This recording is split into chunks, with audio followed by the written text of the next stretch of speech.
A prison where prisoners were punished to dig holes in the scorching heat. Someday we must have been punished without any mistake, even if it's for a misunderstanding. What will happen if you are being convicted for such crime and sent to a prison with no boundaries, and where you are punished to dig holes in the scorching heat? Sounds terrible, isn't it? So in that basis, let's explore the story of the movie Hole 2003 and find out what will happen if this were true. While he was walking on the road, a pair of shoes fell on him. Due to that, he also fell on the ground. The shoes looked great but also smelled bad. He thought to take the shoes to his dad, who was researching in the treatment for the foot odor. But while running home, he was caught by 2 police officers. They thought he was a thief and arrested him. Actually, the shoes originally belonged to the great football player Clyde Livington, who donated it. Then the police went to Stanley's house for further investigation. But when they saw his father's shoes collection, which was basically his research materials, they assumed Stanley as guilty. Stanley's grandfather then revealed that all this bad luck stuff's happened because of a curse on their family.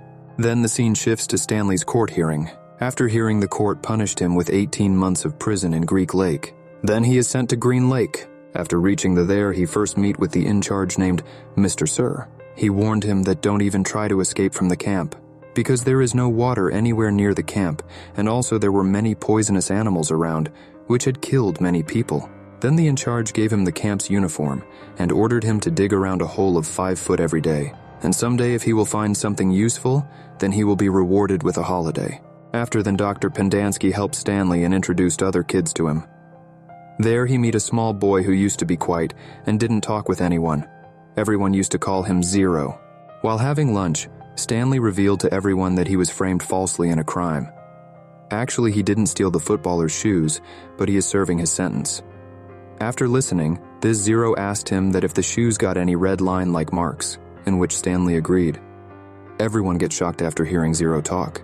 Then the scene shifts to the past around 100 years ago. Stanley's great-grandfather James had a great profit in business. He is traveling with all his gold and money, but on the way he was robbed by a robber named Kissing Kate Barlow. Due to that, he fell into poverty.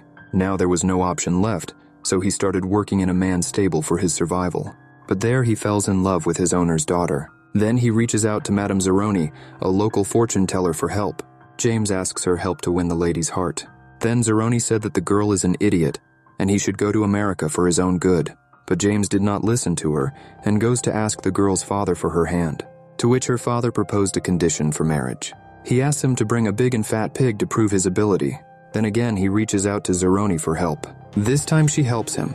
She advised him to take a small pig to the Mountain Peak River and make him drink water from there. And after that the pig will grow big and fat. Then James also promised her that after success, he would carry her on his back to the top of the same mountain river, so that by doing penance there, she can become young again. James did what Zeroni told him, and the pig grew fat and big. He took the pig to the girl's father. But at the same time, another old man also came there with a big pig. Due to competition being tied, the big decision fell on the girl.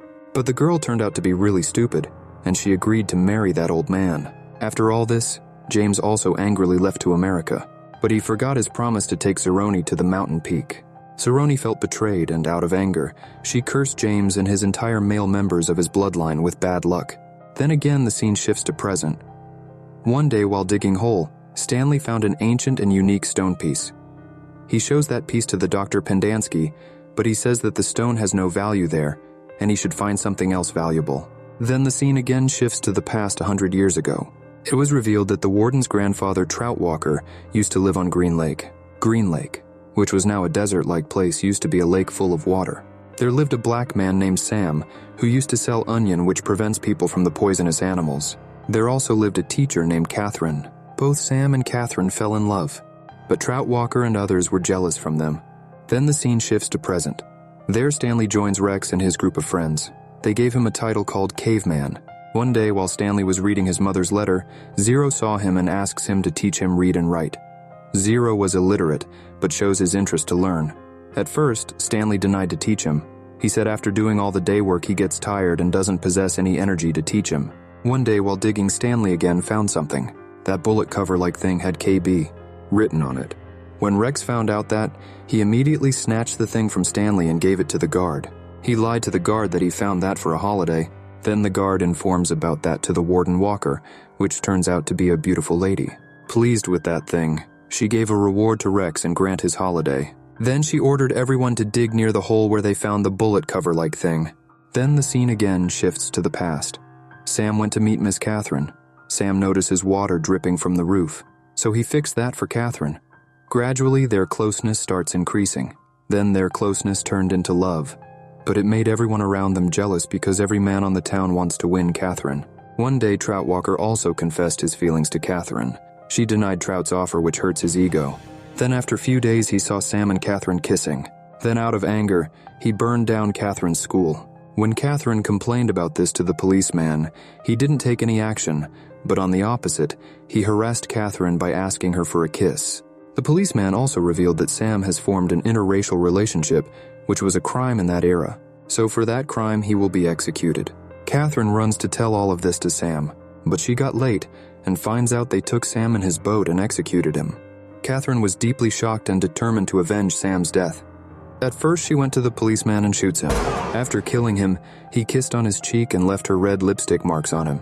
She also started looting rich people. After killing anyone, she kissed their cheek and leaves her lipstick stain on them. So that's how she got the title Kissing Kate Barlow. Also, after Sam's death, it never rained there. That's why all the rake dried and the place turned into a desert. Then the scene shifts to present. One day, Mr. Sir brought water for all of them. Then the kid named Magnet stole a bag of seeds from his van. When he finds out about the theft, he threatens to punish everyone. Due to the threatening, every kid started throwing the bag among each other. At last it reached to the foot of Stanley. He didn't reveal about anyone and took all the blame by himself. Then Stanley was brought in front of the warden. Instead of punishing Stanley, she gave a tight slap to Mr. Sir. She said that they were doing big work and should not waste time for such small things. Stanley also noticed some articles on Kissing Kate hanged on the office walls. When Stanley returned, he found out Zero had also dug the hole of his share. Everyone became thankful to Stanley for taking the punishment instead of everyone. After this, Stanley also started teaching Zero. After some time while thinking, Stanley realized that the bullet cover-like thing which they got inside a hole was none other than Kissing Kate's lipstick. One day while teaching Zero, he revealed his real name. Actually, Zero's real name was Hector Zeroni. He was one of the descendants of Madame Zeroni. Both of them were still unaware of that fact and the connection between them. One day, finally, the in-charge finds out that Zero used to dig holes of Stanley and approached them. He became angry and scolds both of them. Then Stanley defended Zero and revealed about his education and teaching plans. He also asks in-charge's help for Zero's further education, to which obviously the in-charge denied and made fun and abused both of them. Hearing all this, Zero got very angry. He hit the in-charge with a tool and ran away from there. When the warden came to know about Zero, she told that there is no need to find him, and also he will hardly survive around a week on the desert and die. Stanley overheard a conversation of the warden in which he came to know that Zero was an orphan, and his mother left him on a park. He got very sad. And then on night he recalled about the story of his great-grandfather, who survived around 16 days in the desert after kissing Kate, robbed him. His great-grandfather reached to a place called God's Finger and saved his life.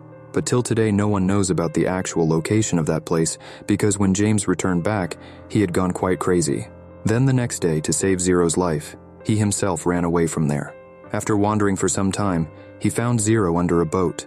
The boat was of Catherine's lover Sam in the middle of nowhere. Zero told that he is still alive because of the pickle inside that boat.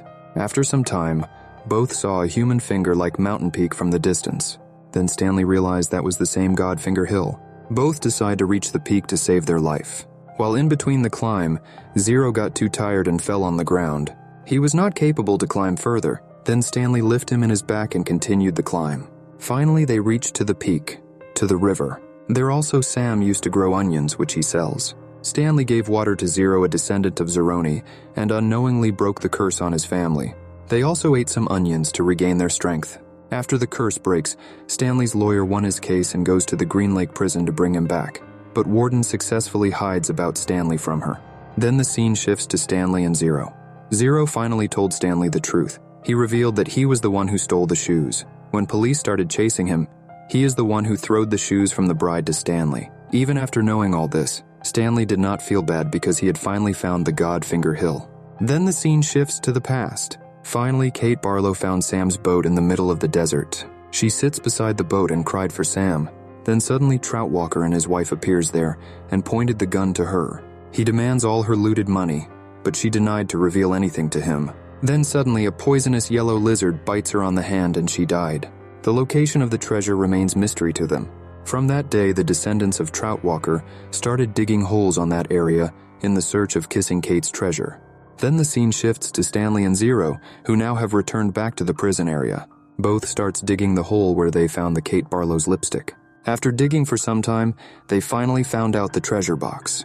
But suddenly the warden and the master sir arrived there and tried to seize the treasure, but backs out because they saw a lot of yellow poisonous lizards on top of the box. She was stunned to find out both Stanley and Zero immune to the lizards. The lizards crawls upon them but didn't bite. This happened because they ate the same onions on the hill which was sold by Sam. The onions prevents peoples from various poisonous animals. Then the warden decides to wait till morning to seize the treasure. Both slept inside the hole till morning. In the morning, Stanley's lawyer reached there with the police. Then to save herself, the warden made false allegations on both kids that they tried to steal her treasure. When both kids and the box were taken out, the warden tried to snatch the box from Zero. Meanwhile, Zero read the name James Yelnats, the name of the Stanley's great-grandfather, carved on the top of box. Then the warden's lie got caught. Stanley was proved innocent and allowed to take the treasure with him. Then the warden and her gang got arrested. Then suddenly it rained in Green Lake after many years. Everyone danced and enjoyed in rain. At last, Stanley took Zero with him. Then he hired a detective to find Zero's mother. They got successful in finding out his mother, and it was revealed that she actually didn't left Zero on a park, but he got lost. She had been searching for her child since then. At last, both mother and son reunited with each other. Then Zero and Stanley bought a house together and arranged a party with all their prison mates. They all partied all along and celebrated together, and the movie ends.